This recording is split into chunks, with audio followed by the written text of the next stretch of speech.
Berjumpa lagi dalam permenungan kita, edisi Selasa, 13 September 2022, Pekan Biasa ke-24. Hari ini, peringatan Santo Yohanes Chrysostomus, seorang uskup dan pujangga gereja. Bacaan-bacaan liturgi hari ini, bacaan yang pertama dari surat pertama Rasul Paulus kepada jemaat di Korintus, bab 12, ayat 12 sampai 14, ayat 27 sampai 31a, dan bacaan Injil dari Injil Lukas, bab 7 ayat 11 sampai 17. Yesus membangkitkan pemuda di Nain. Itu cerita bacaan Injil hari ini. Aksi Yesus membangkitkan pemuda di Nain itu berangkat dari perjumpaan Yesus dengan sekelompok orang yang sedang mengusung peti jenazah. Jenazah dari seorang anak tunggal dari ibu yang sudah janda. Yesus tergerak hatinya oleh belas kasihan.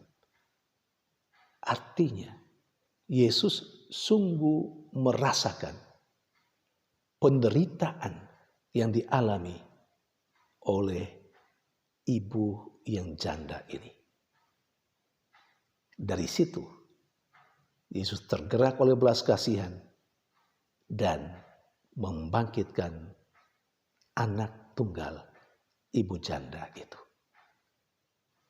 Saudari dan saudara yang terkasih, orang banyak yang menyaksikan peristiwa ini, lalu berkata, seorang nabi besar telah muncul di tengah kita, dan Allah mengunjungi umatnya.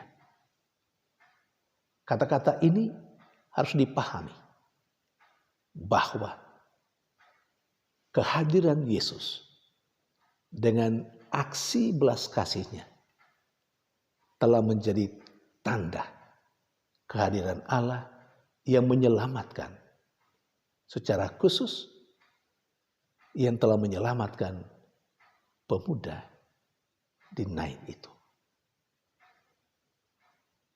Kata-kata itu berarti Yesus telah menjadi tanda kehadiran Allah yang datang mengunjungi umatnya, terutama umatnya yang sedang mengalami penderitaan dalam diri seorang janda. Apakah kita bisa berbuat seperti itu? Kalau kita bisa seperti itu, bagaimana caranya kita menjadi tanda kehadiran Allah yang menyelamatkan, tanda kehadiran Allah yang datang mengunjungi umatnya? Saudari dan saudara yang terkasih, hari ini peringatan Santo Yohanes Chrysostomus, seorang uskup dan pujangga gereja. Yohanes berasal dari keluarga yang cukup berada. Ayahnya adalah pejabat di istana kekaisaran pada saat itu. Yohanes menjadi imam, lalu kemudian menjadi uskup di Konstantinopel. Sebagai uskup, Yohanes dikenal dengan mulut emasnya, maka dia digelari Yohanes Chrysostomus. Yohanes yang bermulut emas karena khotbah-khotbahnya yang luar biasa. Dia berkhotbah tentang banyak hal, terutama dari mulut emasnya dia mengkritisi hidup yang koruptif dalam istana kekaisaran. Padahalnya ayahnya pejabat di sana. Dia juga bermulut emas karena dia memberikan kekuatan kepada umatnya. Dia mengkritisi orang-orang yang rakus mengumpulkan kekayaan, sementara melupakan penderitaan orang-orang lain. Saudari dan saudara yang terkasih, Yohanes Krisostomus menjadi salah satu dari manusia yang bisa menjadi seperti Yesus. Kehadirannya di tengah masyarakat atau umatnya dalam keuskupannya menjadi tanda kehadiran Allah yang menyelamatkan umatnya. Menjadi tanda kehadiran Allah yang datang mengunjungi umatnya. Terutama mereka yang mengalami ketidakadilan, mereka yang miskin. Saudari dan saudara yang terkasih, Yohanes Krisostomus, uskup dan pujangga gereja, salah satu dari antara kita sebagai manusia. Kalau beliau bisa, mestinya kita juga bisa. Beliau menjadi tanda kehadiran Allah yang menyelamatkan, tanda kehadiran Allah yang mengunjungi umatnya dengan segala kemampuan yang dia miliki.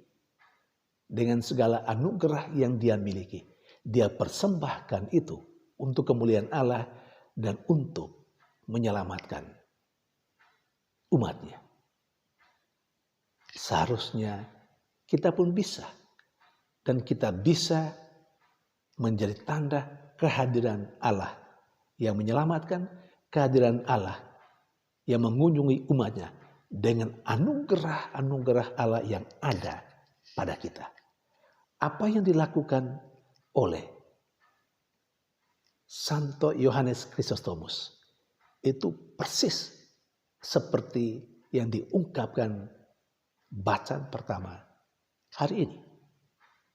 Sebagai uskup, dia adalah satu dengan seluruh umatnya.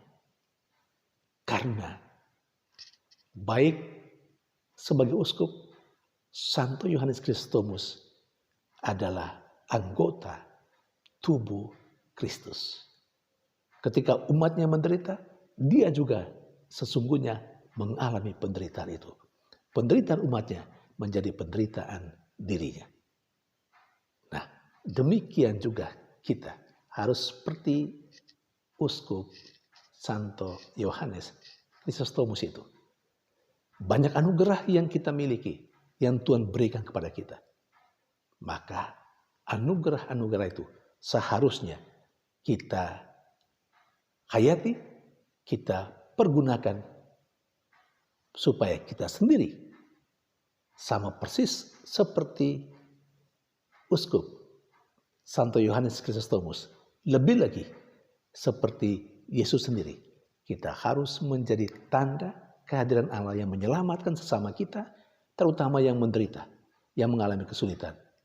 Kita harus hadir menjadi tanda kehadiran Allah yang datang mengunjungi umatnya. Saudari dan saudara terkasih, kita ditantang sepanjang hidup kita untuk menjadi tanda kehadiran Allah yang mengunjungi umatnya dalam keseharian kita. Tuhan memberkati.